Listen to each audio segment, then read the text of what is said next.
अस्सलाम वालेकुम। हम मटेरियल रिक्वायरमेंट्स प्लानिंग के न्यूमेरिकल्स कर रहे थे। उससे रिलेटेड हम आज प्रॉब्लम नंबर 6 देखेंगे। Problem number 6 states complete the MRP schedule for the part below. Lot size is 2000, safety stock is 400, lead time is 1 week, allocated units are 300 and units in hand are 1300। तो सबसे पहले हम इसको arrange कर लेंगे, data को अपने note down कर लेंगे।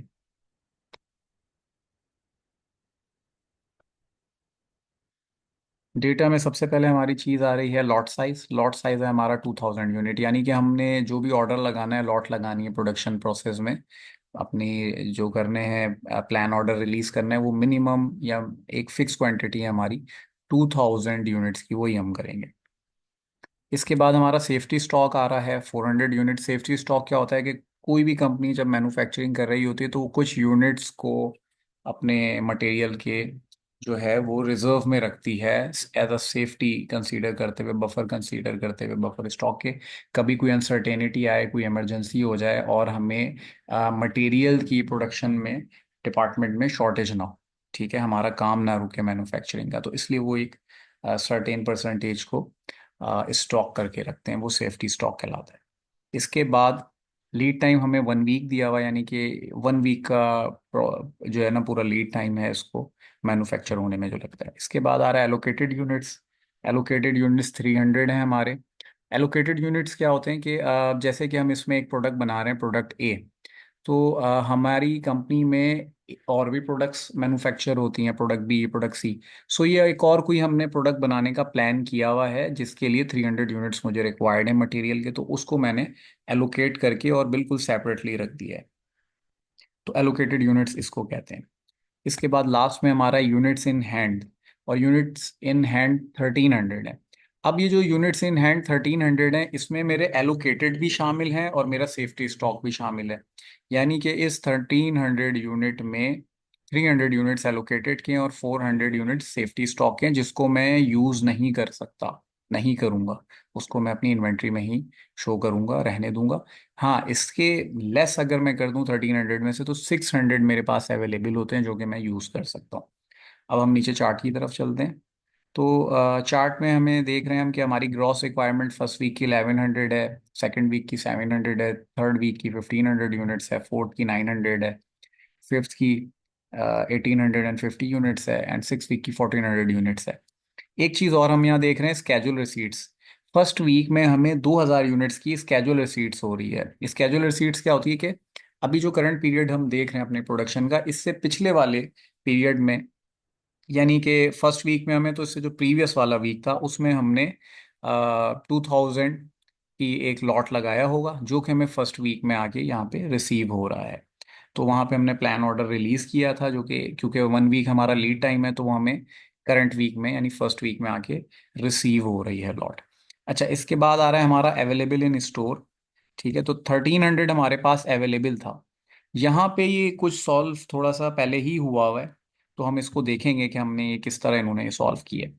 अच्छा, इसके बाद हमारी नेट रिक्वायरमेंट यहाँ पे क्या है ये हम बाद में देखेंगे, और प्लान ऑर्डर रिलीज और प्लान ऑर्डर रिसीट तो हम तब फिल करेंगे जब हमें रिक्वायरमेंट होगी। नेट रिक्वायरमेंट बनेगी तो फिर हम ऑर्डर का अपना बैच लगाएंगे। तो सबसे पहले हम यहाँ देखें तो हमारे पास 1300 अवेलेबल है स्टोर में, जबकि इसमें 1300 में से हम 300 जो कि हमारे एलोकेटेड यूनिट हैं वो भी शामिल है, और 400 सेफ्टी स्टॉक भी शामिल है। तो अगेन हम यहाँ शो तो हो रहे हैं लेकिन हम उसको जो है यूज़ नहीं कर सकते, यानी कि इस 1300 में से हम 700 माइनस करें तो 600 यूनिट्स बचते हैं जो कि हम इस्तेमाल कर सकते हैं अपने। तो ये 600 यूनिट्स और प्लस जो ये 2000 यूनिट्स मुझे अभी रिसीव हो रहे हैं, ठीक है, तो ये मिलके बनते हैं 2600 यूनिट्स जो कि मैं जो है यूज़ कर सकता हूँ, ठीक है। और जबकि मेरी रिक्वायरमेंट जो है वो 1100 यूनिट्स की जो मुझे फुलफिल करनी है। तो अगेन अब मैं इसको यहाँ पे जब मैं यहाँ पे अवेलेबल इन स्टोर को मेंटेन करते हुए चलूंगा अपनी इन्वेंट्री को, तो उसमें 700 से बिलो मैं नहीं जा सकता, क्योंकि वो सेफ्टी स्टॉक और एलोकेटेड यूनिट्स का है। जैसे ही 700 से बिलो जाएगा तो ये पॉसिबल नहीं है, तो हमें फ़ौरन अपनी प्लान ऑर्डर को रिलीज़ करना पड़ेगा और अपनी प्रोडक्शन लगानी पड़ेगी। सो यहाँ पे ये 1300 यूनिट्स दिए हुए हैं और ये 2000 यूनिट्स हमें रिसीव हो गए। तो हम जब इन दोनों को ऐड करते तो ये इट मेक्स 3300 यूनिट्स। सो यहाँ पे हम 1300 यूनिट्स ऑलरेडी मेरे पास अवेलेबल हैं, इसमें मेरे पास 2000 यूनिट्स जो हैं वो प्लान ऑर्डर के स्केजुअल के जो है मुझे रिसीट्स हो गए, स्केजुअल रिसीट्स हो गई। हाँ, इसमें से मैंने जब फुलफिल किया 1100 जो थी मैंने उसमें से दे दिया, 3300 में से मैं दे सकता हूँ। तो मेरे पास 2200 आ गए यहाँ पे यूनिट्स। अब इस 2200 यूनिट्स के बाद अब मैं नेक्स्ट वीक में जब देखता हूँ तो मुझे 700 की जो है यूनिट्स की जो है मुझे डिमांड रेज हुई है। ठीक है, मेरी ग्रॉस रिक्वायरमेंट आई। अब मैंने यहाँ पे देखा कि इस 700 में से जो यूनिट्स मुझे देने हैं, क्या मैं 2200 में से दे सकता हूँ after maintaining the buffer stock, safety stock and allocated units? तो बिल्कुल जी मैं दे सकता हूँ। मेरे पास यहाँ पे अगर मैं उन दोनों को लेस कर दूँ 700 यूनिट्स को, तो 1500 यूनिट्स इसमें मौजूद हैं और मैं पे ऑफ कर सकता हूँ। सो मैंने अगेन यहाँ पे यही किया कि मैंने 2200 में से 700 को पे ऑफ कर दिया, तो मेरी अब अवेलेबल इन स्टोर 1500 यूनिट्स आ गए। यहाँ पे कोई स्केजुअल रिसीट्स नहीं थी और आगे भी नहीं है, तो हम इसको जीरो ही मेंशन कर देंगे यहाँ पे। अच्छा, अब इसके बाद हम नेक्स्ट वीक में जब जा रहे हैं तो थर्ड वीक है। यहाँ पे डिमांड मेरी आई है 1500 यूनिट्स की और मेरे पास अवेलेबल भी इन स्टोर भी जो है 1500 है। लेकिन इन 1500 जो मेरे पास अवेलेबल है इसमें 700 यूनिट्स सेफ्टी स्टॉक और एलोकेटेड यूनिट्स के भी शामिल हैं। तो यानी कि टेक्निकली मेरे पास ये 1500 माइनस 700 यूनिट्स जो है वो मेरे पास अवेलेबल हैं, जिसको मैं यूज़ कर सकता हूँ, अवेलेबल टू यूज़। तो दैट मेक्स कि मेरे पास 800 यूनिट्स अभी अवेलेबल हैं इन 1500 में से अवेलेबल टू यूज़। और मुझे 1500 पे करने, तो फिर यहाँ पे मेरी रिक्वायरमेंट बन जाती है 700 यूनिट्स की, कि 700 यूनिट्स मुझे प्रोड्यूस करने हैं। लेकिन 700 तो मैं नहीं करूंगा, क्योंकि ये लॉट टू लॉट नहीं है, बल्कि मेरे पास लॉट साइज मुझे बता दिया गया है कि मैंने 2000 का ही लॉट करना है। तो यहाँ पे मुझे डेफिनेटली 2000 को रिसीट करूंगा, तो यहाँ पे रिलीज करूंगा 2000 प्लान ऑर्डर में अपना। अब इसके बाद अब जब हम इस स्टेज पे आए, अब हमें यहाँ पे अगेन देखना है केयरफुली कि हमारी इन्वेंट्री कितनी है। जब मेरे पास रिलीज हुई तो पता ये चला कि जी 1500 मेरे पास पहले से यूनिट थे। ठीक है, अब इसमें मुझे 2000 मजीद रिसीट हो गए, करेक्ट। और अब इसमें से मैं 1500 अपने पे ऑफ कर दूंगा। जब ये मैंने पे ऑफ कर दिया तो मेरे पास 2000 यूनिट्स अवेलेबल इन इन्वेंट्री आ गए। अब मैं इसी तरह नेक्स्ट वीक में चलता हूँ। नेक्स्ट वीक में मैंने जाके देखा कि मुझे 900 यूनिट्स देने, जबकि मेरे पास अवेलेबल 2000 यूनिट्स हैं। सो मैं बिल्कुल दे सकता हूँ, सेफ्टी स्टॉक और अपने एलोकेटेड यूनिट्स को मेंटेन करते हुए मैं दे सकता हूँ। क्योंकि अगर मैं 2000 में से 700 माइनस कर दूं जो मुझे मेंटेन करते हुए चलने हैं, जिसको मैं यूज़ नहीं कर सकता, तो 1300 अवेलेबल टू यूज़ आता है, और 1300 में से 900 मैं बिल्कुल दे सकता हूँ। सो यहाँ पे मैं डायरेक्टली कोई प्रोडक्शन नहीं करूंगा, कोई यूनिट्स में प्रोड्यूस नहीं करूंगा, सिंपली पे ऑफ कर दूंगा। यहाँ पे मेरी नेट रिक्वायरमेंट जीरो हो जाएगी। इसके बाद में नेक्स्ट वीक में आया तो अब यस, अब मुझे 1850 यूनिट्स की मेरे पास ग्रॉस रिक्वायरमेंट आई है जो मुझे फुलफिल करने हैं।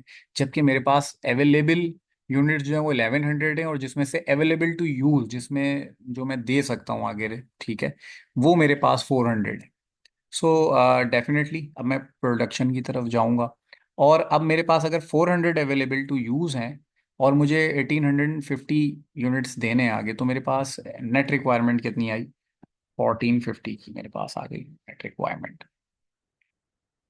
अच्छा, और यहाँ पे अब मैं क्या करूँगा इसके लिए? अगेन अब मैं यहाँ पे जो है प्लान ऑर्डर रिसीट करने हैं मुझे 2000 से, तो एक वीक पहले जाके मैं रिलीज कर दूंगा, क्योंकि लीड टाइम 1 वीक का है। अब यहाँ पे क्या इन्वेंट्री अवेलेबल होगी? अगेन 1100 यूनिट्स मेरे पास अवेलेबल थे, ये प्रोड्यूस होके मेरे पास आ गए, प्लान ऑर्डर रिसीट हो गया मेरे पास।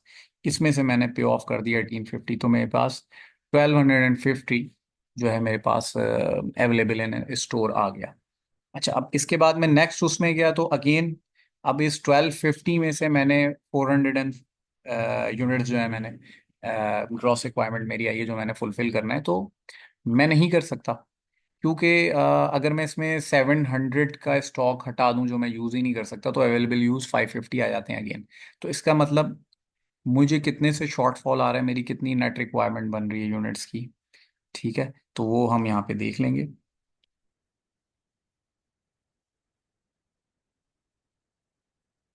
850 यूनिट्स मेरे पास नेट रिक्वायरमेंट बन रही है। मैंने इतने मुझे रिक्वायर्ड है, तो मैं अगेन क्या करूँगा, क्योंकि लॉट साइज मुझे दिया हुआ है, फिक्स है, तो मैं 2000 से अगेन यहाँ पे प्लान ऑर्डर रिलीज और रिसीट करूँगा। अब यहाँ पे अगेन जो मेरे पास पहले से यूनिट्स अवेलेबल थे 1250, उसमें मैंने 2000 यूनिट्स जो मुझे रिसीट हुए उसको ऐड किया, और उसमें से मैंने 1400 यूनिट्स को पे ऑफ कर दिया। तो एंड में मेरे पास जो बचे हैं यूनिट्स वो 1850 यूनिट्स आ रहे हैं, जिसमें कि मेरी बफर स्टॉक भी शामिल है और एलोकेटेड भी शामिल है। अब हम यहाँ पे देखें अवेलेबल इन स्टोर में, इस आप अगर रॉ को देखें तो 1300 जो आपको ओपनिंग इन्वेंट्री दी गई थी या अवेलेबल यूनिट्स से आपका प्रोडक्शन शुरू होने से पहले, तो उसमें सेफ्टी स्टॉक 400 यूनिट्स और एलोकेटेड यूनिट्स 300 अवेलेबल आपको नज़र आ रहे हैं। इसी तरह आप फर्स्ट वीक में जब आ रहे हैं तो यहाँ पे भी आपको 700 यूनिट्स आ रहे हैं नज़र, सेफ्टी और एलोकेटेड के, और यहाँ पे भी आपको 700 नज़र आ रहे हैं यहाँ पे भी। तो ये हम इन्वेंट्री मेंटेन करते हुए चल रहे हैं, सेफ्टी स्टॉक से भी नीचे नहीं है और एलोकेटेड यूनिट्स को भी हमने यूज़ नहीं किया। So this is the solution for this question. I think आप लोगों को समझ आया होगा, इसको एक दो दफ़े रिपीट में देख लीजिएगा तो आप लोगों को और क्लियर हो जाएगा। Thank you.